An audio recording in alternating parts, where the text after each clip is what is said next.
fresquito como que va más suave, como que Sí.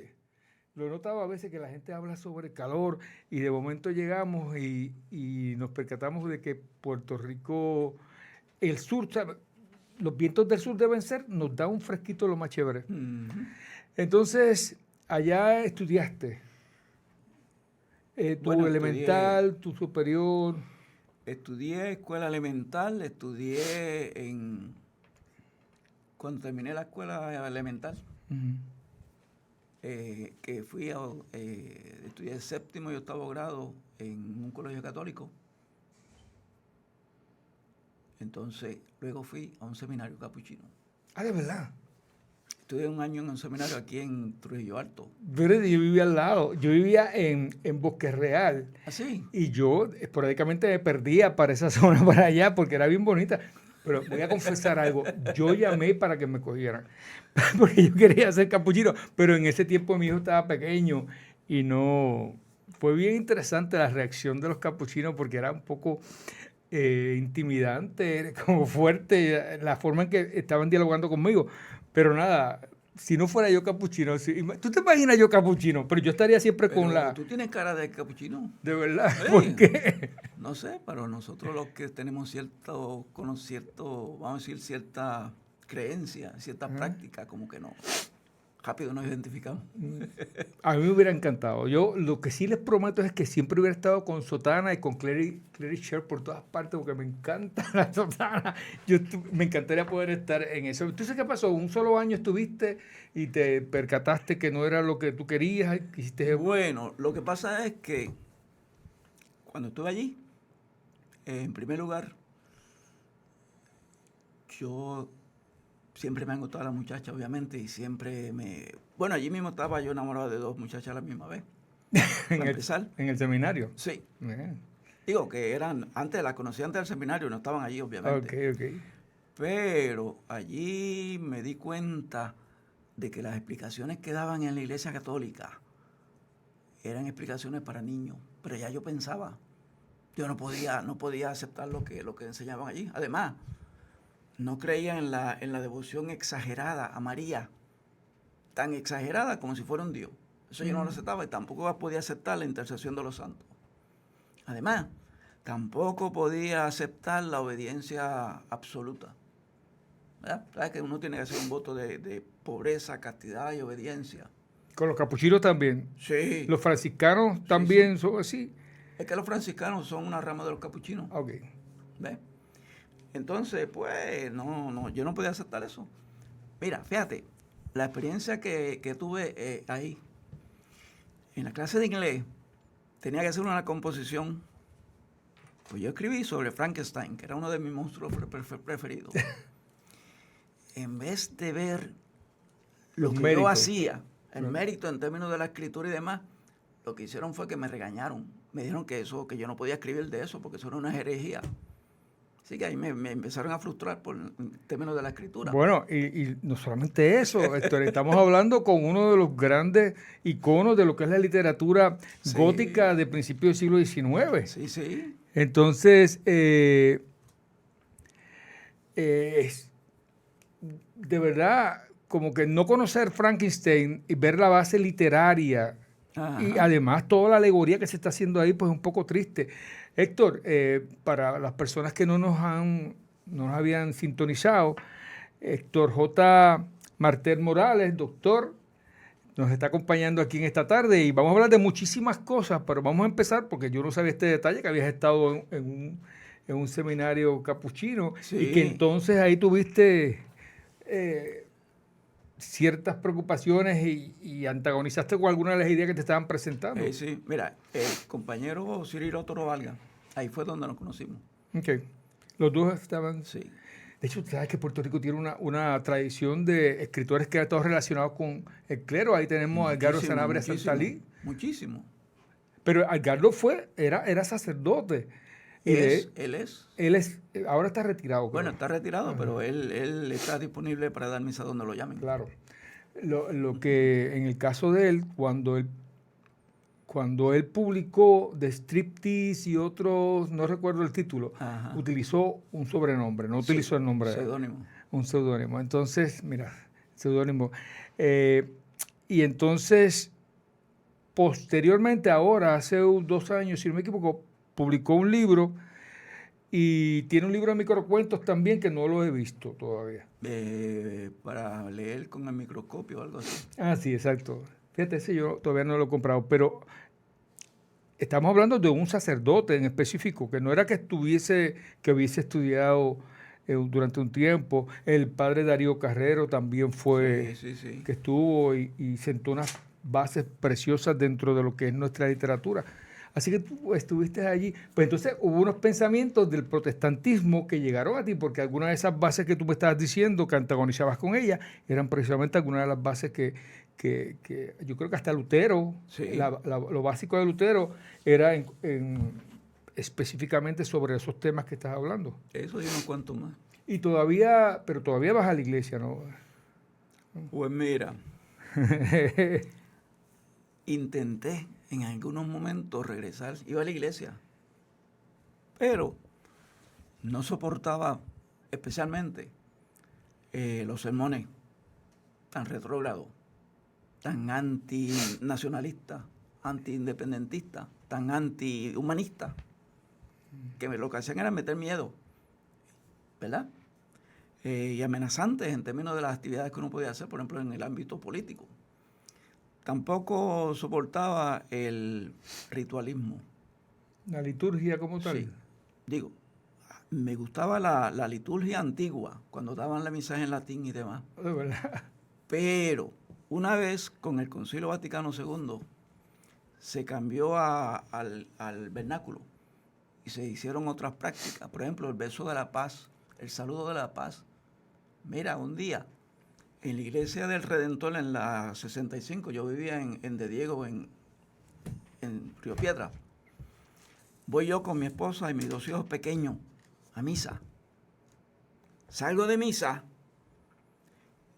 y una condena vieja que estaba frente de nosotros, por poco nos atropella con el carro. Y yo decía, coño, pero ¿y eso? ¿Qué es esto? Yo no puedo estar en una iglesia así donde lo que hay O sea, son muchos la señora venía de la iglesia. Sí, después de Ok, misa. sí. Sí, porque si era otro mortal, no te hubieras indignado no. tanto. Entonces digo, pero ¿y entonces ¿y en qué quedó eso del beso, del saludo de la paz y todas esas jodiendas? Es interesante para nosotros porque a mí me encanta, yo me crié en el protestantismo, pero siempre la liturgia católica me ha encantado. Entonces, la paz me fascina. Yo sí loco, yo nunca sé exactamente cuándo es que está ubicada la paz, pero sé que es casi al último. Después del Padre Nuestro, creo que. Y después nos vamos a abrazar a todo el mundo, me gusta mucho. El elemento religioso, y aquí quisiera empezar a abrir porque me parece que te va a gustar el tema, religioso dentro de la literatura. Yo siempre he dicho que el imperio más grande que tenemos nosotros los puertorriqueños ha sido el religioso y no necesariamente el político. El político sí ha sido terrible, pero ha utilizado el religioso para imponer parte de lo que es su forma de control. Y eso pues nos ocurre desde la Edad Media. O sea, que después que empezó la Iglesia Católica a formarse, eso ha sido una avalancha, como una bola de nieve que ha sido creciendo, que ha seguido creciendo a través de todo el tiempo.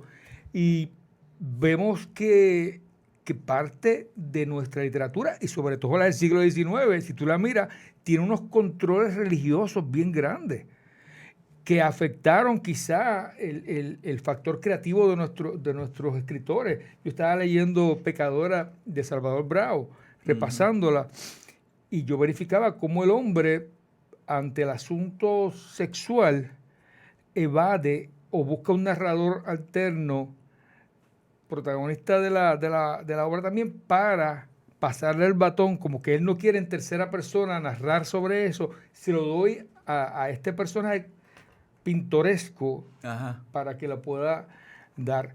En tu caso, tú trabajaste en literatura fantástica, ¿no? Bueno, como objeto de estudio y de investigación.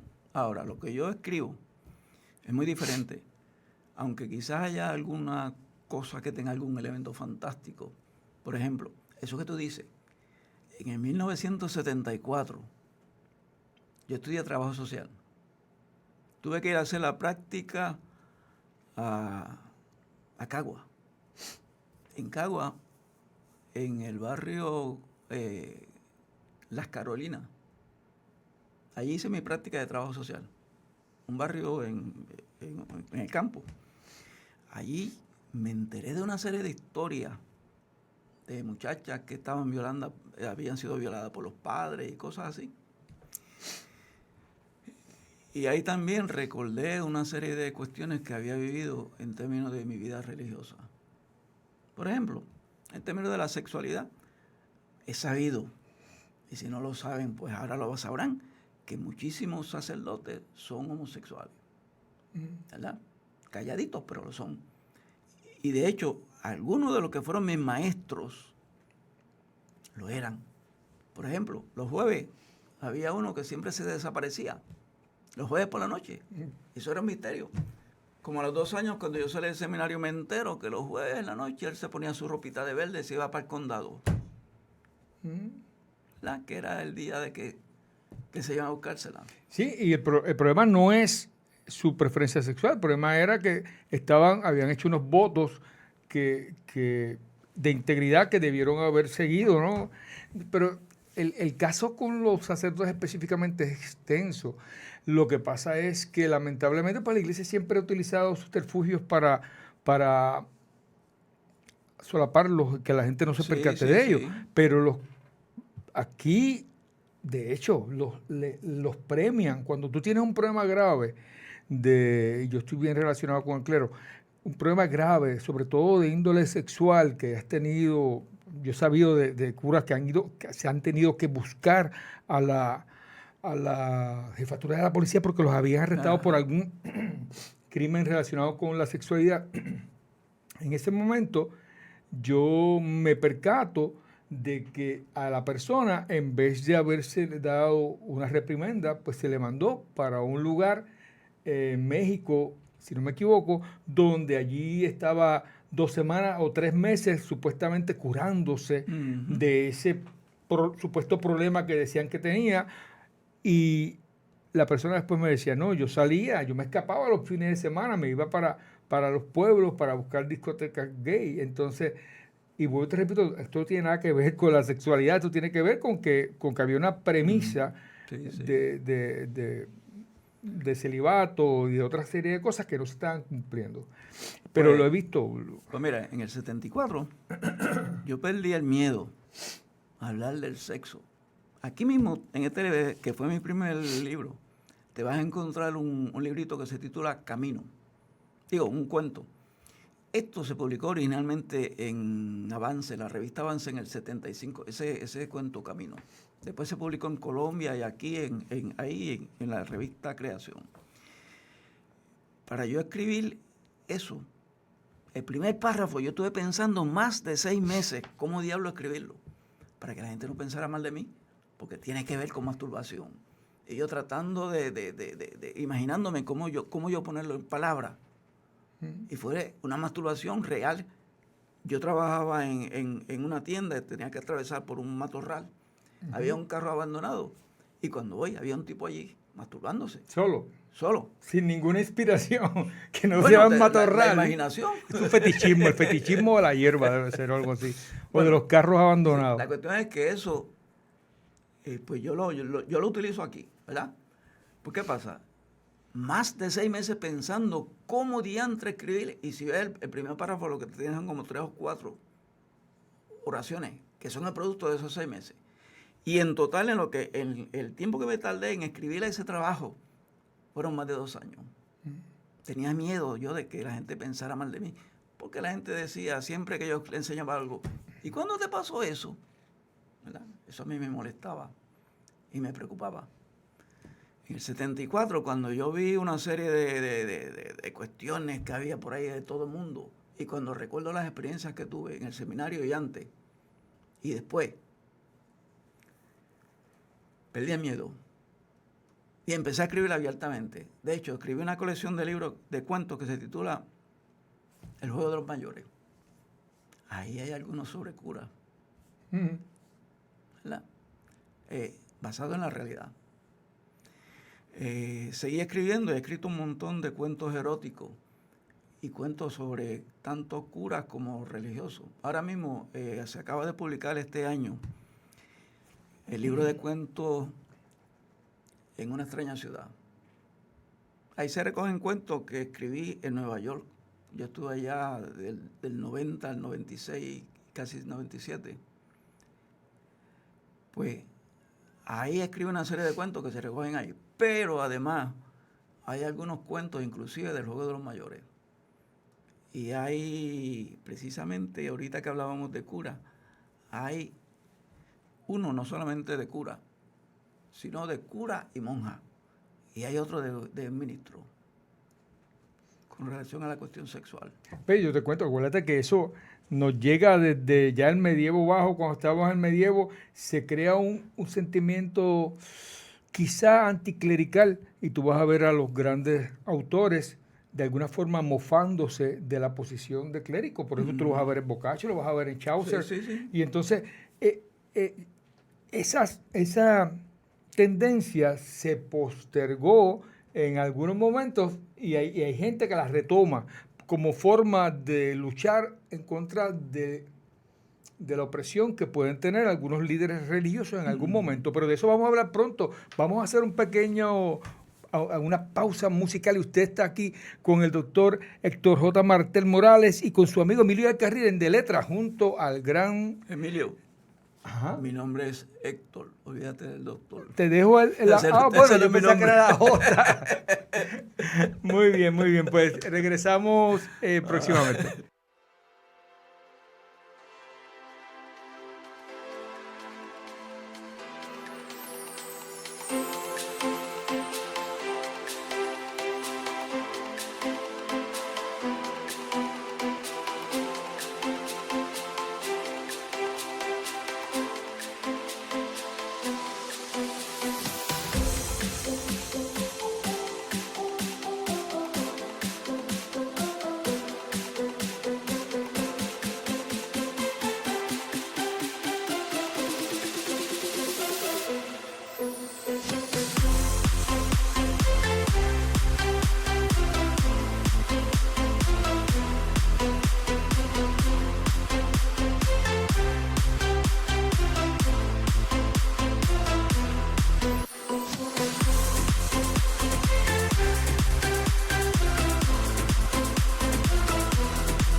Y aquí regresamos a De Letras con nuestro amigo Héctor Martel Morales. ¿De qué es la J? Jaime. Jaime, ¿verdad? Héctor, entonces, hemos visto que has trabajado el personaje religioso. De hecho, uno de nuestros libros más olvidados, dentro de mi opinión, es La mirada de René Márquez, La mirada. Esa novela corta tiene unos elementos como un tipo de remedio de la liturgia, de alguna liturgia católica, pero en la cárcel con presos haciendo sexo. O sea que, pero por alguna razón nadie lo ve como un buen texto y todo el mundo privilegia. Pero ¿tú sabes por qué? Porque tuvo la desgracia de publicarse el mismo año que se publicó La Guaracha. Y todo el mundo le prestó la atención a La Guaracha. Y casi nadie le puso atención a La mirada. De hecho, en una clase que yo tenía con Enrique Laguerre. ¿Que tú tomabas? Sí. Aquel no, qué bien. Sobre literatura puertorriqueña contemporánea, yo le hice un comentario y él me consideró un hereje. Yo le dije, lo que pasa con René Márquez es que tuvo la desgracia que publicó esta novela al mismo tiempo que La Guaracha. Y La Guaracha creó un movimiento. Un movimiento, especialmente por la cuestión lingüística. Sí. Pero con el tiempo se va a olvidar La Guaracha y lo que va a prevalecer es La mirada, porque es muchísimo mejor novela y más profunda. Y trata unos temas más extraordinarios. Por ejemplo, mucho antes, muchos años antes, aquí se estrenó Los Chicos del Combo, en lo que teatro. Sí, yo lo recuerdo, sí, Bien, sí. que estaba Chavito Marrero y una serie de personas más. Los chicos o los muchachos del combo. Los muchachos del Combo, sí. Sí. Aquella obra fue extraordinaria, fue escandalosa en cierto modo. Sí, en aquel tiempo. Sí. Pues la mirada, más o menos, en la novela es lo mismo. Lo único que la mirada es de un autor puertorriqueño. Y es una novela extraordinaria, pero extraordinaria, especialmente cuando trata este tema tan escandaloso para ese tiempo. Pero, por te digo, nadie le hizo caso, y no por el tema, porque todo el mundo tenía en la mirada la guaracha. Que de hecho, como tú dices, siendo los méritos de la obra a nivel de la experimentación que se estaba haciendo de la forma de narrar, Sí. porque en esas décadas todo fue experimentación. Sí, ahí sí, ahí es sí. que surge el boom. Ahí tenemos el narrador en segunda persona con Carlos Fuentes, que lo hace más fuerte, realismo mágico, paralelamente a lo real maravilloso de Carpentier. Y tenemos mucha experimentación, los cuentos de plano, con Ajá. Cortázar y con Borges. Entonces, esa experimentación, que fue la guaracha, una experimentación de palabras. Sí. Sí, porque no es que iba a sentar el realismo mágico trajo sagas, pero yo no estoy seguro. A mí me parece que la guaracha fue única en su estilo, en ese estilo Ujú. específico que Sí, estaba sí, sí. haciendo él. Y Mira, ahora me acuerdo cuando estabas hablando en El Árbol de Augusto Monterroso sobre el cuento. ¿Qué es lo que él dice, entre otras cosas? Que el cuento que va a prevalecer es aquel que trata una verdad sobre el ser humano, sobre el hombre, ¿verdad? Algo así dice, ¿no? Eso es lo mismo que pasa aquí. En la guaracha hay, sí, tiene un mérito extraordinario en términos del uso artístico del lenguaje popular, ¿verdad? Pero en términos de contenido, en términos de esa verdad universal que afecta a todo, eso está en la mirada. No está en la guaracha. y más a los puertorriqueños, o sea, porque la mirada es Aunque no es... nos Sí, implica sí. mucho a nosotros. Y yo los invito que si usted no ha visto el libro, yo lo he visto en Mágica, y presumo yo que debe estar en Norberto González en Río Piedras específicamente. Cómprelo, véalo y me escribe, me dice, sí, Sí, Emilio, sí. coincido contigo o no coincido contigo, porque es posible que no, con nosotros en este caso, que somos fanáticos de la obra, es la primera vez, Héctor, que yo consigo una persona que conoce la obra y que le gusta la obra. Yo he conocido gente que conoce la obra, pero que son Está hablando de la detractores mirada. de la mirada. Ok, Natel, hasta la fecha, digo, antes de ti, era la única persona que ha estudiado profundamente la mirada y que coincide conmigo en lo que yo te planteo. Natel, Sí, sí, que está en la Universidad de Puerto Rico. que él es joven, ¿no? Sí, es Por lo mucho menos más más joven que joven que yo. nosotros. Sí, exacto. Entonces, sí, pues qué bueno, porque hay que rescatar algunos textos. Otros textos que hay que rescatar Sí. son los textos de nuestro amigo José y de Diego Padró, Ah, que claro, esos monstruos. básicamente también son muy sexuales y que tienen muchas implicaciones sexuales. Pero por alguna razón nosotros, por ejemplo, Lloren Torres, para mí esto es un ejemplo épico. Lloren Torres, todo el mundo recuerda cuando salí de Collores, fue una vaquita jaya, pero nadie conoce Eva Vencedora, de los sonetos sinfónicos, donde hay una mujer practicando un acto sexual íntimamente ella sola y con su perro lamiéndola. Entonces, todo el mundo recuerda el campo, lo bucólico, porque es que somos bucólicos, Héctor. Nos fascina el campo, todo lo que sea campo nos llama la atención, pero por alguna razón lo muy sexual, y déjame decirte que no está solo en el mundo, porque yo en el 2007 publiqué un libro que se titula 5 minutos para ser infiel, que era de cuentos sexuales, presentados explícitamente. Cuando yo lo presenté, yo digo, wow, pues esto va a ser un libro más, pero no, me dio mucho problema porque la gente lo censuraba. Había gente que lo compraba y le sacaba la portada porque decía que lo encontraba muy fuerte. El David de Miguel Ángel, ¿ok? Y, Mira, ajá, dime. los cuentos míos, eso de los Juegos de los Mayores, yo los sometí a publicación en algunos sitios. Uno de ellos, que también está aquí, se titula Advertencia. Luis López Nieves, que en aquel entonces era editor de Momento, la página literaria de Momento, yo no sé si tú lo llegaste a conocer, que era del periódico de José Enrique Aradá, periódico que duró como 5 años. Okay. No sabía ese dato de Luis. No. No. Sí, él fue editor y también fue editor literario de Claridad, no lo sabía. Ok, no sabía tampoco. Bueno, pues Luis López Nieves, en una ocasión que estamos en un negocio frente a la universidad, un negocio donde se reunían la gente de bohemia y escritores y medio mundo, donde el Che tenía su oficina, según él, ¿verdad? El Che Meléndez. Ajá. Bueno, tengo yo ya montado para la revista Creación ese cuento. Nosotros lo hacíamos a mano, cortábamos letras de periódico, lo pegábamos y a base de fotocopia montábamos todo, ¿verdad? Pues cuando Luis López Nieves lo ve, que lo ve el trabajo. Esto es para mí, ¿verdad? A un momento yo, sí, pues llévatelo. A la semana, a las 12 de la noche más o menos me llama Luis. Dice, porque esa hora que está despierto, ¿verdad? Mira, Héctor, no puedo publicar el cuento de esta advertencia. Porque Arrará, el dueño del periódico, me llamó y me dijo que eso no se puede publicar porque el periódico lo leen muchos niños y qué sé yo ni qué. ¿Verdad? De hecho, en el periódico se publicó los datos míos y el nombre del cuento. Pero como se había llevado 2 o 3, pues publicó otras cosas. ¿Ves? De esos mismos cuentos, sometí a la revista Románica de Nueva York. Nunca me dijeron nada. A los 2 o 3 años, Ernesto Álvarez, que era quien dibujaba en la revista y demás, y colaboraba mucho con ellos, me presentó a una de las editoras de Románica que estaba de visita en Puerto Rico.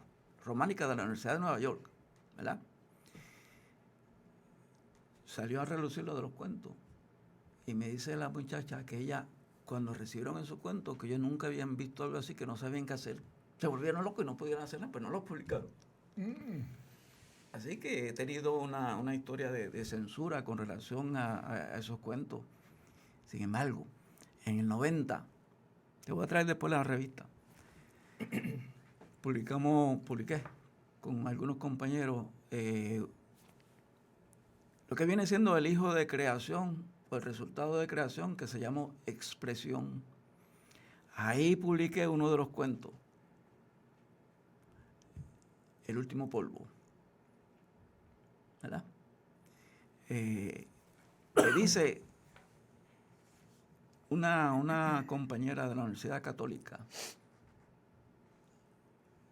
poeta ella y profesora allí, hizo la presentación en Ponce y la hizo aquí, en San Juan, de la revista. Y ahí dice que ese es el Kama Sutra puertorriqueño. Qué bien. Qué bien, hay que adaptarlo definitivamente. Bueno, te voy a hacer una invitación públicamente. Yo estoy terminando de compilar la primera antología de microcuentos eróticos puertorriqueños de 69 palabras.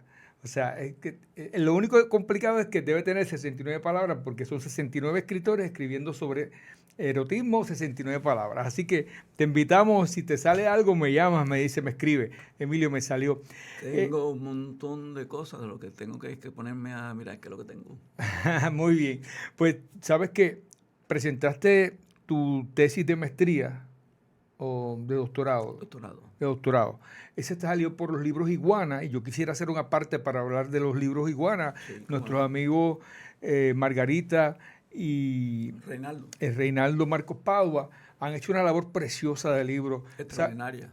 Salva, lo triste de este caso es que en este país suenan más otras editoriales que no es que han hecho mal trabajo, pero este editorial es importante. El libro que tú sacaste es un libro importante, un libro sobre la literatura fantástica, ¿no? En el siglo XIX. Sí.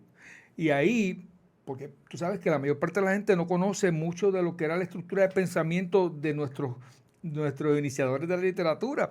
No saben que estaba el espiritismo por todas partes, que había muchos masones. Entonces, esa parte del libro nos hemos quedado con Alejandro Tapia y sobre la Cuarterona y la Palma del Cacique, el Jíbaro de Manuel Alonso, quizá en la peregrinación de Bayoán, pero no se habla, por ejemplo, no se consigue nada de Corchado y Juarbe. Es bien difícil conseguir los cuentos de este hombre, que era un hombre que escribió cuentos de ultramundo, donde estaba hablando de la posibilidad de los espíritus correlacionándose con nosotros. Ahora que mencionas a Juárez, mira, a Tapia, alguna gente lo considera de espiritista, pero Tapia no es espiritista. Él era espiritualista, que es mucho más que espiritista, pero con una visión mucho más amplia. Y no es fanático. Si tú ves Póstumo es una sátira mordaz, extraordinaria al espiritismo. Ningún espiritista hubiera escrito Póstumo, porque ahí se burla de todas las creencias espiritistas y hasta cristianas, ¿verdad? Con eso de la reencarnación. Sí, fíjate, yo lo había visto más como una burla al cristianismo. No, al cristianismo y al espiritismo, Okay. porque ahí está la doctrina espiritista, eso mismo de la reencarnación, eso es espiritista. Y hay una serie de cosas, y él se burla mordazmente de eso. Juárez es un espiritista confeso. Sí. Y los cuentos de Ultratumba son una cátedra de espiritismo. Y tienen hasta cierto punto, podríamos decir, una intencionalidad de dar a conocer el espiritismo y atraer adeptos al espiritismo. Él profesa allí. Y él profesa el espiritismo totalmente. Totalmente. Que son muy, muy, muy opuestos. Betances también. Sí. Betances, la Virgen de Borinquen va a expresar esta cuestión surrealista, pero que realmente es esta imagen de la mujer que la había perdido poco antes. Y había dentro de la sociedad culta, y tú habrás investigado más que yo sobre eso, pero había gente que profesaba el espiritismo, pero tú dices, ok, decirlo ahora, que en esta época alguien profesa el espiritismo, porque no es problema. De hecho, yo vivo frente a un templo de brujas, Wicca. Pero mira, vamos a hacerle un salto ahora. Hace poco. Matos Paoli. Él era espiritista confeso. Él practicaba el espiritismo. Y si tú te fijas, el canto a la locura, eso es, ahí está toda la doctrina espiritista. Los compañeros del de Voy a tener cátedra, que leerlo bajo esa perspectiva, bien, me parece interesante. interesante. Pues mira, los compañeros de cátedra en la Universidad de Puerto Rico decían que eso era un libro hermético y no lo entendían. Pero ¿qué no iban a entender si yo no sabía nada de espiritismo y no aceptaban el espiritismo? Sin embargo, gente del pueblo lo leía y lo entendía perfectamente, porque ya había muchas de las imágenes que hay son las imágenes del espiritismo. Pues yo me has invitado a que retome el libro, porque lo tengo, Hazlo. para verlo bajo esa perspectiva. Pero que te comentaba de Corchado y Juárez, decir que tú eres espiritista ahora no es lo mismo que decirlo en aquella época. Claro. En aquella época había una censura, la Iglesia Católica no quería perder a sus adeptos, aunque total, Puerto Rico ya era un sincretismo en todos los aspectos, porque teníamos gente, la primera cuarta parte del siglo, yo creo que se recibieron una cantidad de emigrantes. La gente piensa que solamente eran africanos, ¿no? Aquí vinieron orientales, asiáticos, llegaron a Puerto Rico, o sea que nosotros tenemos de todo un poco, por eso es que nuestro DNA es tan complicado. Sí. El DNA de los otros puertorriqueños, bueno, yo presumo que de los latinoamericanos o hispanoamericanos, es bien complicado. Pues entonces llegas al trabajo de Matos Paoli.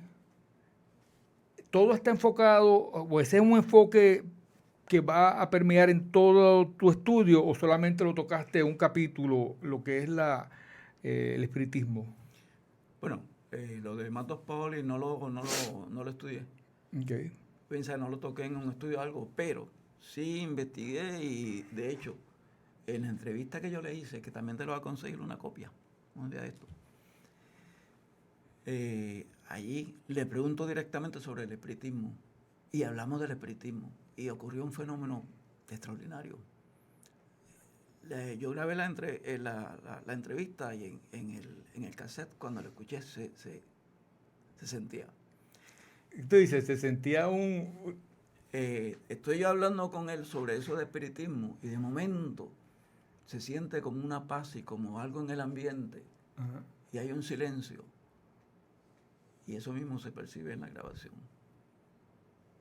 Porque yo no soy espiritista ni nada por el estilo, pero yo tuve conexión con el espiritismo. Y yo visité centros espiritistas y familiares espiritistas. Y también en Ponce, cuando tuvimos la revista Creación, esto fue producto de un grupo que teníamos, que se llamaba Asociación Ponceña Pro Arte y Cultura. Ahí nos reunimos gente que teníamos más o menos los mismos ideales en cuanto a la política, la religión y una serie de cosas. Nos reunimos para investigar y para hacer cuestiones culturales. Y lo primero que hicimos, la primera reunión que tuvimos fue con un medium, el presidente de un centro espiritista. Lo entrevistamos y también ahí se dieron ciertos fenómenos. ¿Ah, sí? Sí. Cosas que se sentían en el ambiente, y ruidos y hasta celajes y esas cosas. En aquel entonces, de hecho, empezamos con ellos porque en aquel entonces era cuando estaba tomando auge aquello de la parapsicología, Okay. que estaba en Puerto Rico el padre Freixedo, que escribió Mi Iglesia Duerme. Okay. No sé si lo llegaste Claro. a leer. Bien. O sea, no lo llegué a leer, pero ese libro todo el mundo lo comentaba porque Sí. eso causó Pues el padre Freixedo, él fundó la JOC aquí en Puerto Rico, en Ponce. Mis hermanos pertenecían a la JOC y yo estaba siempre con ellos. Y pues el padre Freixedo, en cierto modo, también como que nos despertó la curiosidad. Y nosotros empezamos a investigar, a leer cuántas cosas había sobre eso. Y obviamente ahí pues incluíamos lo del espiritismo y por eso empezamos con el espiritismo. ¿No habías trabajado, dentro de los estudios que hicieron, no trabajaron a los masones, la masonería se trabajó? ¿En el grupo este? Sí, ¿trabajaron algún tema sobre la masonería? No, porque eso fue lo primero que empezamos, pero después nos fuimos Sí, concentrando okay, en la cuestión cultural. ¿Y política? En cierto modo, Sí. pero más directamente cultural. Por ¿Sabes ejemplo, qué? Ajá, dime. establecimos contacto entre los pintores autodidactas, los escritores de barrio, con los ya reconocidos. Se trataron de que se juntaran. Sí. Irizarry, el que hacía las acuarelas. Él era uno de nuestros grandes colaboradores. Okay. Él fue uno de los que nos apoyó muchísimo. Y siempre estábamos con él y llevábamos mucha gente allá. ¿Ustedes recuerdan cuando Mato en Sears Poli había la obra de literario que nos dio la mano? Ok, qué bien, o sea que lo conociste. Y bueno, lo habías entrevistado, Bueno, había comentado. Mato Poli, yo lo visitaba a cada rato. Y él y doña Isabelita me consideraban prácticamente hijos. Qué bien. En una ocasión me cuenta doña Isabelita. ¿No? Me cuenta doña Isabelita. Yo fui con ella a muchísimas actividades y demás, y a cada rato yo estaba en casa de ellos. Que viene una señora y le dice, oye, ¿y quién es aquel joven tan guapo que te acompaña? Dice, ese es mi hijo. Ah, qué bien. O sea, que era hijo. Y además, yo no sé qué te alegró más, si el que fuera su hijo o que fuera guapo, pero eso lo averiguamos ahorita. Que fuera su hijo. Que fuera su hijo. Muy bien, continuamos en breve con De Letras.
Y me acaba de confesar, Héctor, que realmente lo más que le alegró fue cuando le dijeron que era su hijo. Yo hubiera alegrado que me hubieran dicho que era guapo, pero está bien. No.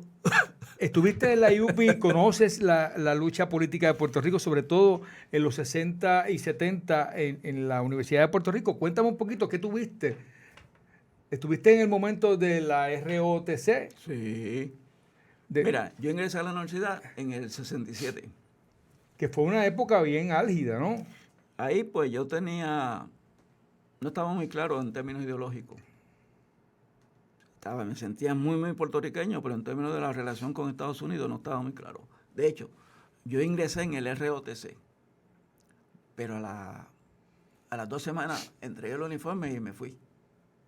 Porque pasaba lo mismo que en el seminario. Yo no puedo someterme a una disciplina férrea donde no me permita ni siquiera pensar.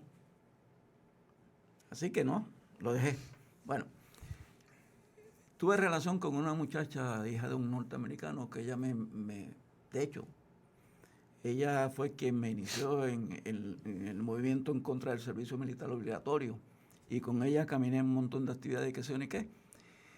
Y por mis inquietudes, fíjate, por los estudios de economía, fue que yo me tomé conciencia de nuestra situación política. ¿Ves? Y estuve en un montón de actividades y demás, y presencié el ataque al ROTC, la muerte de Antonia Martínez, y pues toda aquella lucha que había. Por ejemplo, yo me fui de la universidad en el 71, se suponía que me graduara, y me fui precisamente porque había un ambiente tan y tan y tan tenso que uno no podía respirar. Y cada vez que uno pasaba, caminaba por la universidad, uno tenía miedo de que apareciera la policía. Se suponía que era un recinto sagrado donde la policía no podía entrar, pero en ese entonces entró. Y hubo unos tiroteos, y hubo unos grandes abusos en contra de los estudiantes. ¿Ves? Así que... Bueno, y ahí vi nacer Tahoné. Vi al Topo Okay. deambulando por la universidad cuando empezó a cantar Andrés Jiménez. De hecho, Juan de Mata Yo lo García conozco, claro. fue compañero mío y de otro compañero más, compañero de hambre. El de Pietrusco Sí.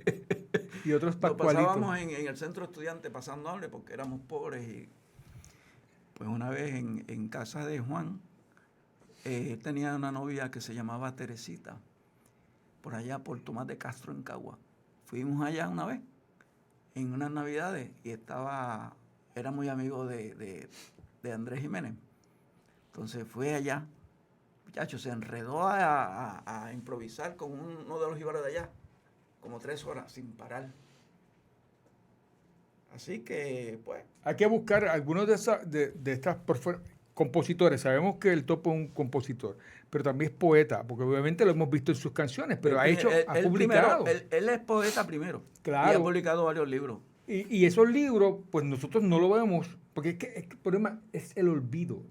Con tanta información nueva, la gente va olvidando, y tantos jóvenes que hay ahora que quieren con hambre llegar a ser reconocidos dentro del mundo literario, pues se opacan otras personas que han hecho trabajos meritorios. Y dentro de los actores que hay en Puerto Rico hay varios,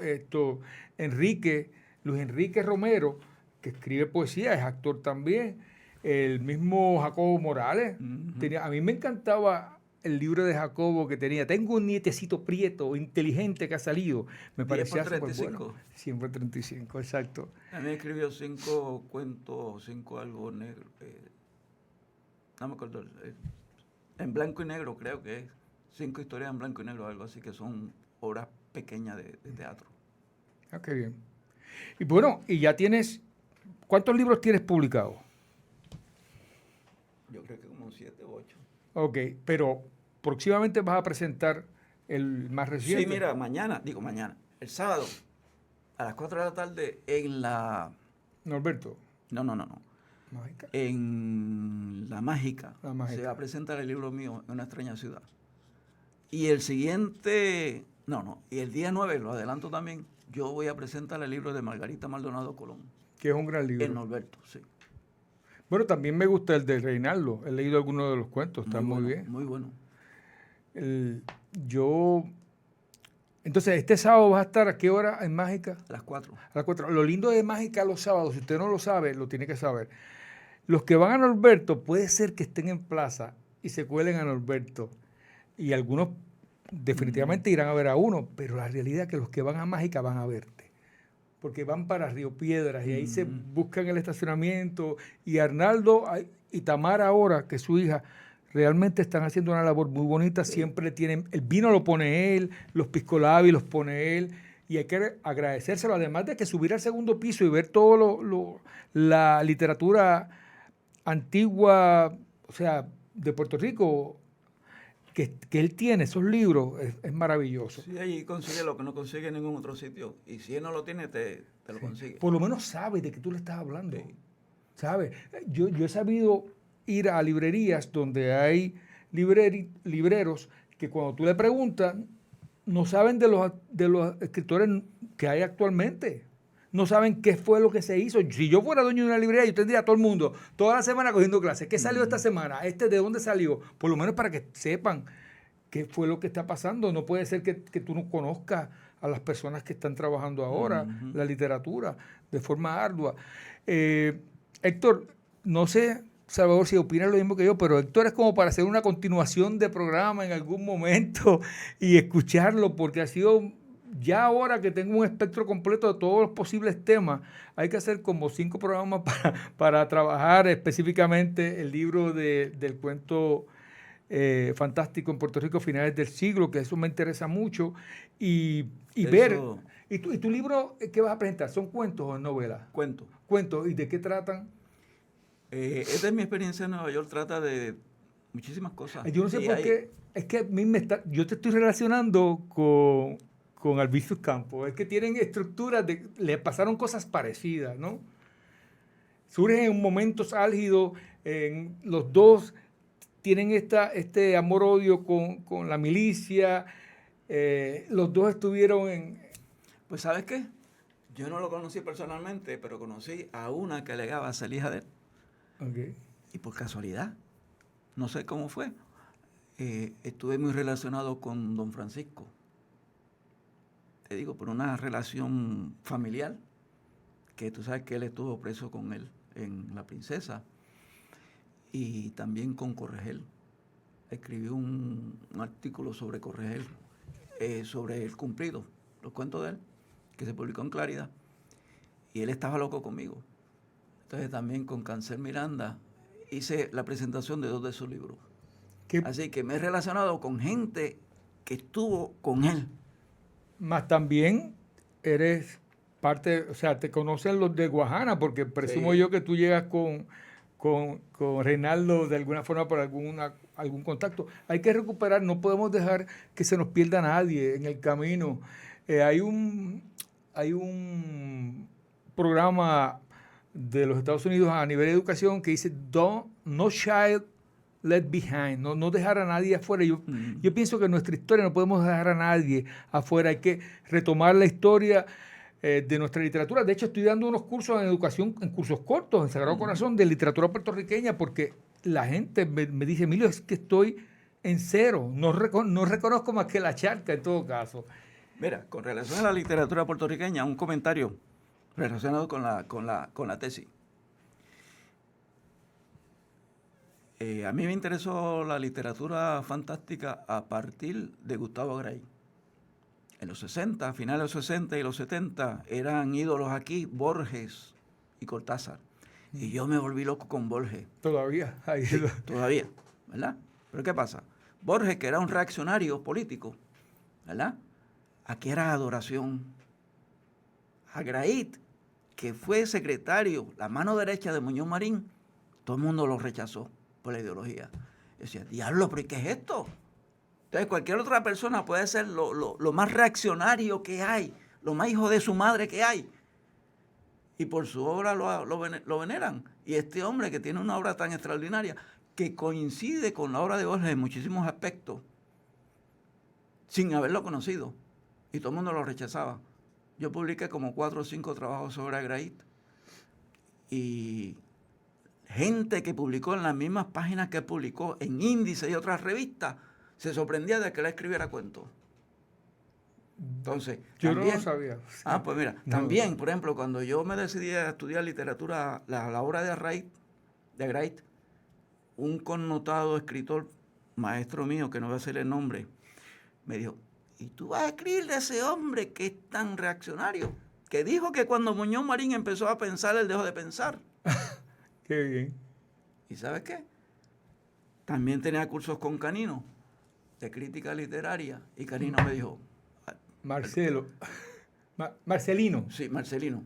Me dice, estúdialo, vale la pena, porque ese hombre sí que es un gran valor en nuestras letras. Y gracias a Canino, tienes en tus manos la obra de literatura fantástica. Si no hubiera sido por el empuje que él me dio.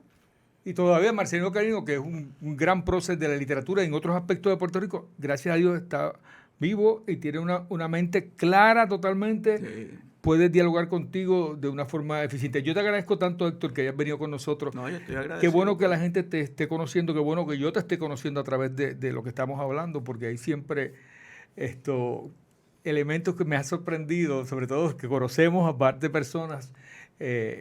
Entonces ha sido bien divertido para mí en esta primera etapa, de esta nueva etapa de letras. Gracias nuevamente a Salvador y a Carmen Enid por permitirme estar aquí. Y Héctor, esta es tu casa. Gracias. El sábado es una cita que usted debe tener en la librería mágica. Váyase, dése la oportunidad. Si se va para la plaza, va a gastar de más, porque siempre va a meter en el shopping. Y es mejor que lo invierta quizás en libros de escritores puertorriqueños que allí los conocen muy bien. Y tienen su vinito. Actualmente Arnaldo ha implementado el iniciar la presentación con un brindis celebrando el nacimiento de cada libro. Ah, qué bien. Y después siguen los vinos y los entremeses después que hay que compartir con el público. Muy, yo voy. Muy típico. Sí, definitivamente me gustan mucho los sábados con Reinaldo en Mágica, así que eso suena como casi una película. Gracias, Héctor. Y ustedes, queridos amigos, gracias por haber estado con nosotros en esta nueva etapa de letras con su amigo Emilio del Carril en Bonita Radio. Los esperamos la semana que viene a la 1.